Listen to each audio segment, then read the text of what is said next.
Commercial train service gets set to commence operations in Lagos. Federal government reiterates support for robust public-private sector relationship.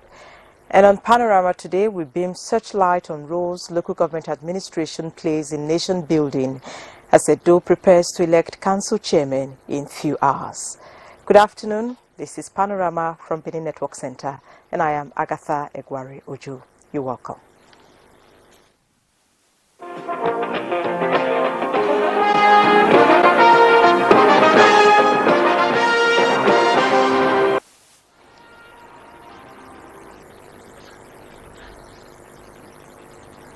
President Bola Tinubu has reaffirmed his support for a robust public-private sector partnership to grow the economy, saying that his administration's sustained, bold and coordinated reforms are anchored on a strong adherence to accountability and transparency. Speaking at an audience with members of the board and management of the Nigeria Economic Support Group at the State House, the president reiterated his unequivocal resolve to fully implement the 8 priority reform areas under the Renewed Hope agenda within the next 3 years. The president, who emphasized that Nigeria is blessed with rich human and natural resources in addition to opportunities which can quickly be leveraged into new prosperity, called for the urgent exploitation of Nigeria's diversity for collective gain, with an eye on new think tanks in the agricultural sector and the establishment of a commodity exchange. Looking backwards is retrogressive for any reformer. Looking forward can give you on the lips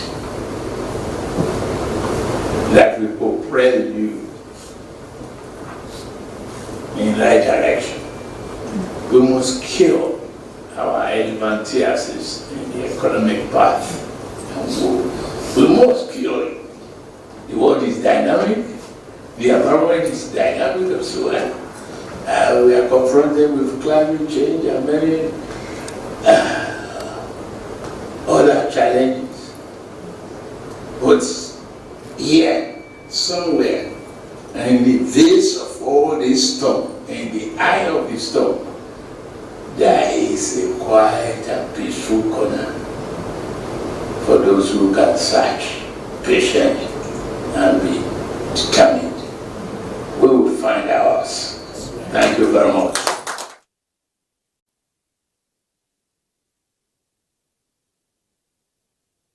Welcomed the economic reforms announced by the Tinubu administration, specifically with respect to fuel subsidy removal, foreign exchange rate harmonization, food security, and palliatives to subnational governments.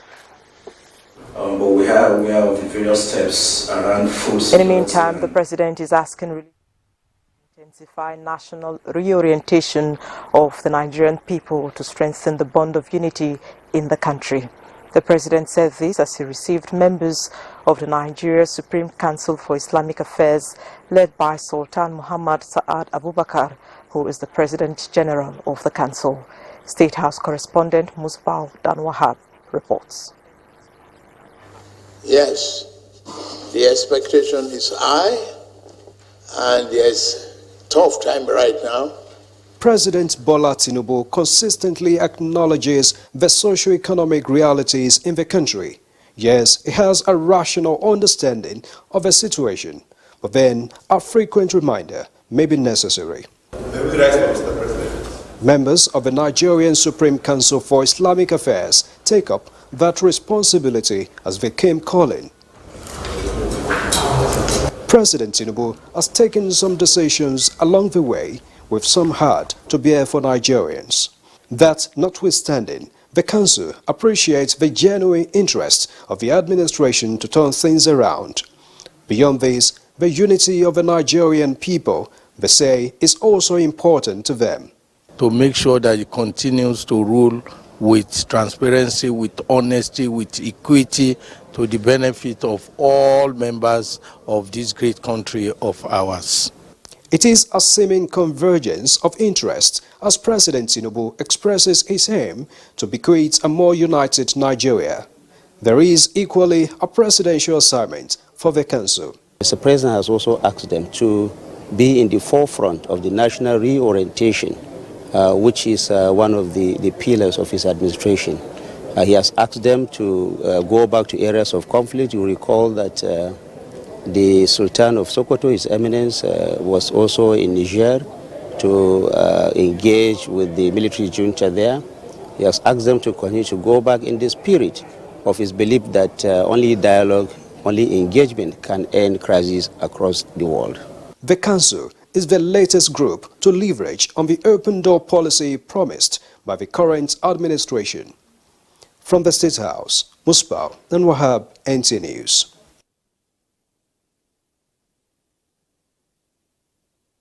The State House, survivors of the Nyanya multiple road crash who escaped death by the Whiskers Thursday night have recounted how grace and luck brought them out of the fatal accident.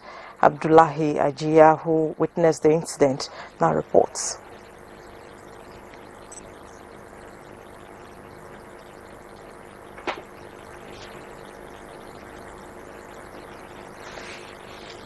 Well, details of that report will come to you in our subsequent bulletins. And moving on, Lagos State Government has set September 4th as the date for the commencement of full commercial operations of the Blue Line train service from Marina to Mile 2. Regulators of the Blue Line Lagos Metropolis Area Transport Authority disclosed this in Lagos. Musa Toliat has the report.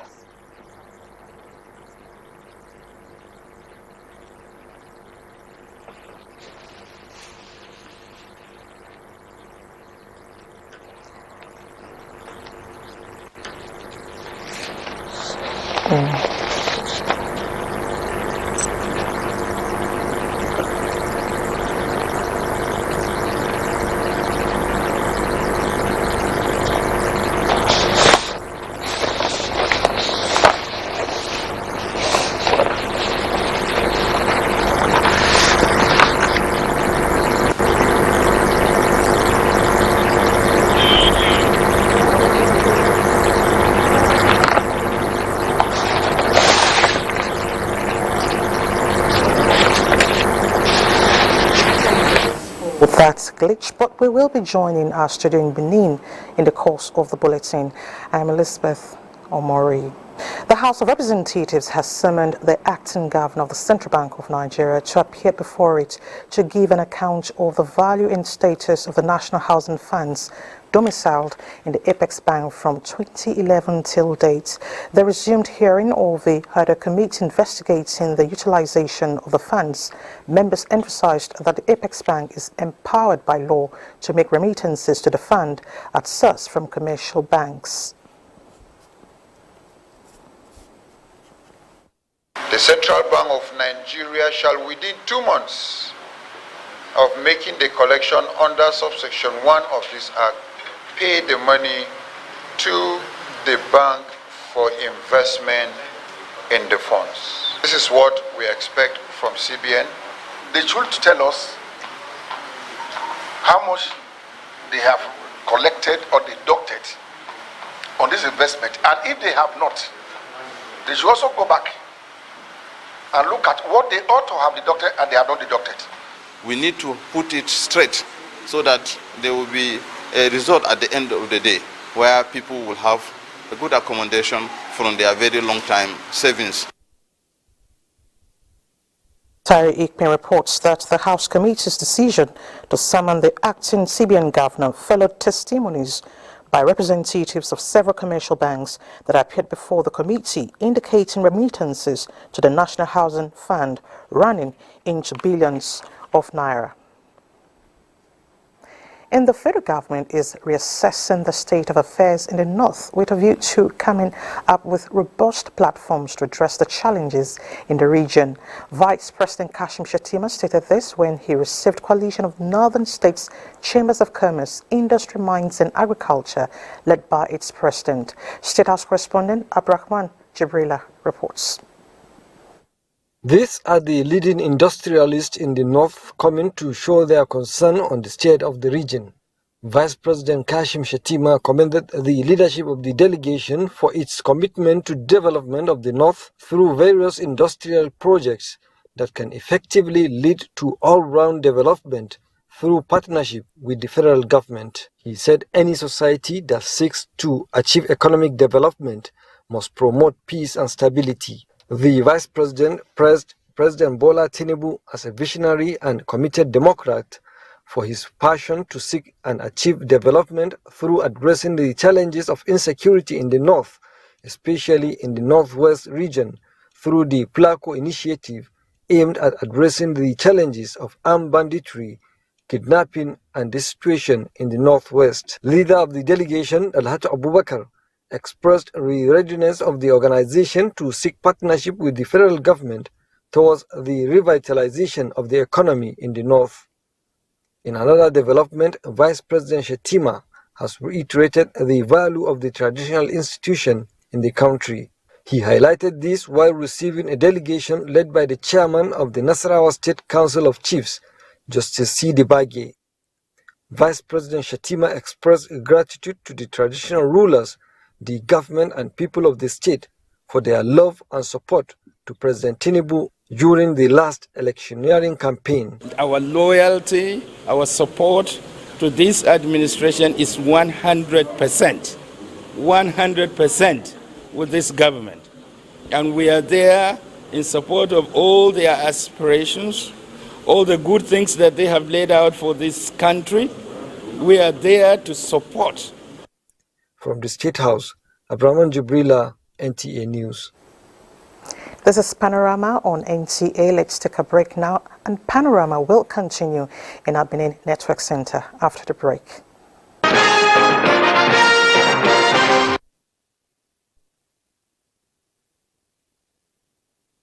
For staying on Panorama, you're now back in Benin. Nigeria operates federal system with 3 tiers of government. One of the tiers is the local government, which is empowered to facilitate development at the grassroots. Udwakobong Achibong in this report examines the role of local governments in governance. Local governments are created to serve as intermediaries between the state and people at local communities and make them have a feel of government. This informs the wide range of duties vested on them by law, among which are to provide for democratic representation of local communities, waste collection and other environmental services, as well as deliver basic social services to the citizens within its jurisdiction. Some Nigerians say local governments play significant roles in governance, which play out in establishment of channels of communication, implementation of socio-economic programs and policies, creating job opportunities, mobilizing local resources for development, promoting participation in politics, and spreading democratic values. We have our people in the village. The council is the nearest place to them, but they cannot come to Benin, which is the state headquarters. The local government election is very important to us. If the election is properly done, they elect a new local government, we know it will do its best as a local government chairman. The functions of the rules of the local governments, they are very clear. They have to look at things, construct roads, schools, and do their best in their locality. A lot of persons cannot access the central government, which is the president. And some too cannot also access the state government, where you have the governors. But they can easily access their councillors, at the local level.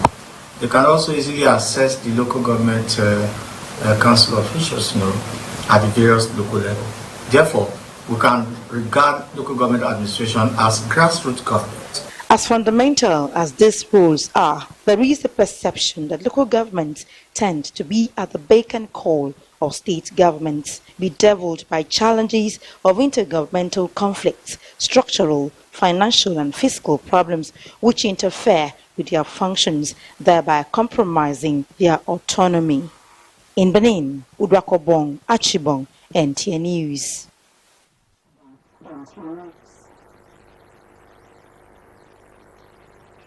And to speak more on the roles of local government in governance, we have a political scientist, Dr. Isaiah Osifo. Good afternoon, Doc. Thank you for joining us on Panorama.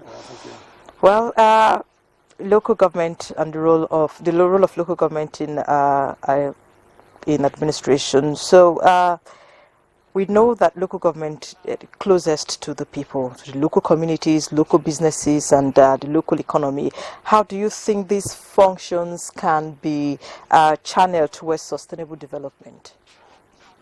Well, it is not the functions of the local government that is in difficulty for the understanding of the people. What is important in the local government is that the operators of the political system should appreciate the fundamental characteristic of the local government in national development. So you can give local government a lot of definitions, but the important thing is that summarily, local government is the source structure of national development. Local government is the laboratory of democracy. That is to say, if democracy survives in the local government, it will translate to all other levels of governance.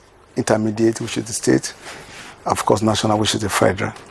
So the local government is a necessary requirement for sustainable national development.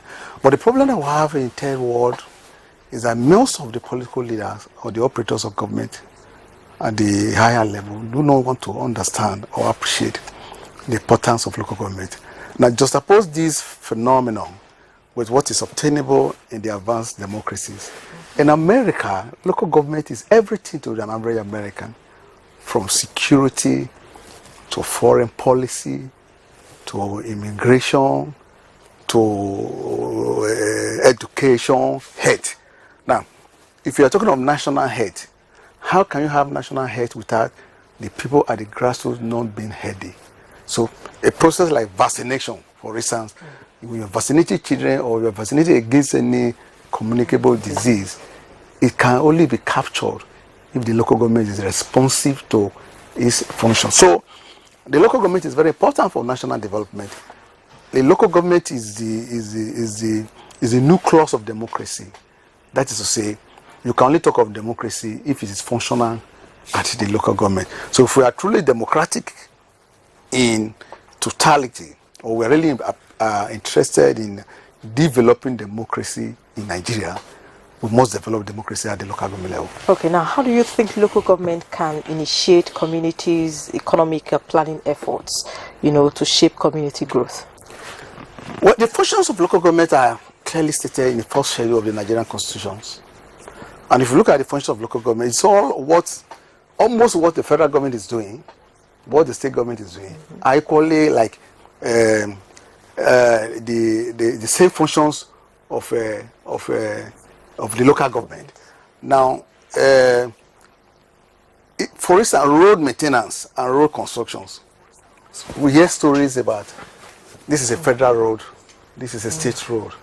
Now, if the local government is functional, all the federal roads traverses the local government area. Now, a proactive local government will not allow potholes, on its road within its territory to expand to such a magnitude that will become a national attention. So this is not for patronizing, but as a two-time chairman of local government who had a council secretariat all along the federal highway, which is Benin or Ekpoma Ochi Road. In our time, we were traveling to Benin to a hall. We don't allow the portal to be there. I'm going to wait for federal government to come and do a portal that I know my people are going to take every day. So local government can maintain road. Local government can construct road just like the federal government and the state. Local government can be functional in education, primary education, vocational education, adult education. These are responsibility of the local government. Local government can be pivotal to national health development. Health, the basic needs of health is primary health care. It's only about a little percentage that require tertiary attention, maybe surgery and all that. Okay. So the real health issues or health challenges are supposed to be functions of the local government, the normal malaria, child maternal and all that, child midwifery and basic gynecological attention. Midwife at the local government can attend to a pregnant woman, manage her from pregnancy to delivery. Okay, it's only when there's complication you're going to talk of a teaching hospital. How many pregnancies are really complicated if they have attention from the beginning from the local health center? So okay. You've talked about health, education, maintaining of roads. Yes. Still talking about the roles of local government administration. Yeah. What about where do they come in as regards tax collection, local businesses, supporting local businesses, assessing and using programs from the state government and then the federal government? Okay, now for instance, the Constitution was very conscious of the fact that the local government cannot operate in isolation, with the state government, and that was captured in Section 7 in the Nigerian Constitution, that there will be an economic planning board whereby the state government and the local government functionary can come together to have a harmonized programs and policy. For instance, tax collection. You don't need to have duplication of tax collection or conflict of tax collection. There are areas that are made for the local government. A motor park. For instance, market. Construction, maintenance and regulation of market is a function of local government. Motor park is a function of local government. Pest control. People talk of, Fulani herdsmen, they make so much noise about it. If local government are functional, that is the job of local government to say, this animal should not get to this place, this animal should get to this place. They are in the process. The local government know their own territory where they can collect us, where they can function. So if you control movement of animals in a local government area, the animals are going to stray to an area where it is unwanted. So the issue now is, who is that person or that tier of government that will really allow the local government to perform their constitutional responsibility? So the state government, the federal government, and I tell you, under the military, they were very conscious of the functions of local government. As chairman of council under the military, allocation was coming to my council direct from the federation account. Yeah. Now, if you look at local government reforms and development of local government in history, it has always been in military. Abuja 1976, local government reform. Babangida 1989, presidential system in the local government. Today you have presidential. Those are all military reform. Okay. So the issue is, let government at the state and federal level encourage the local government to carry out their constitutional responsibility. Now we talk of security today. Security. I'm afraid, Dr. Isaiah Osifo, perhaps some other time we'll have much to talk about the role of local government administration in governance. Thank you for your time on Panorama. Thank you.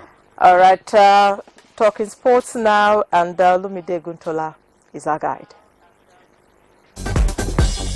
Three-time World Athletics Championship medalist Nigeria's Ese Brume continues her build-up ahead of Saturday Diamond League China meet. 7th placed Brume needs more points to seal her place in the final. Back home in Nigeria, the Minister of Sports Development, John Eno, has reiterated the importance of maintenance culture as some of the country's national assets are undergoing repairs. The minister expressed gladness that the process of concessioning of the National Stadium Surulere Lagos has gone far. The other jobs that were taken by the philanthropists from Nigeria, they've all been completed. This tartan drag is completed. Yes, sir. The scoreboard is working. Yes, sir. The pitch is complete. Yes. In motorsports, Lagos will be agog as African athletes are set to vie for honors and laurels as the 2023 Talk Nigeria's Premier Autosport beckons on all. With preliminaries in Ghana and Benin Republic, winners will be invited to Lagos for the grand finale, which also serves as awareness for the sports. Fashion events have sort of improved the GDP of the fashion industry of the country through the fashion industry. We are pushing to do the same thing. It almost feels like it's an event that is not happening in Nigeria. So basically, it tells you that we are putting Nigeria on the global map. So it's something that people should look forward to every year. In the English Premier League, Match Day 4 actions take center stage this weekend as Sheffield United takes on Everton. Table toppers Manchester City will entertain Fulham in what analysts predict as match of fun. Two midfield teams with substance, Brentford and Bournemouth, will lock arms It will, however, be a cooler for Nottingham Forest as the club takes on informed Chelsea, among other matches. With sports updates, Olumide Guntola, NTA News.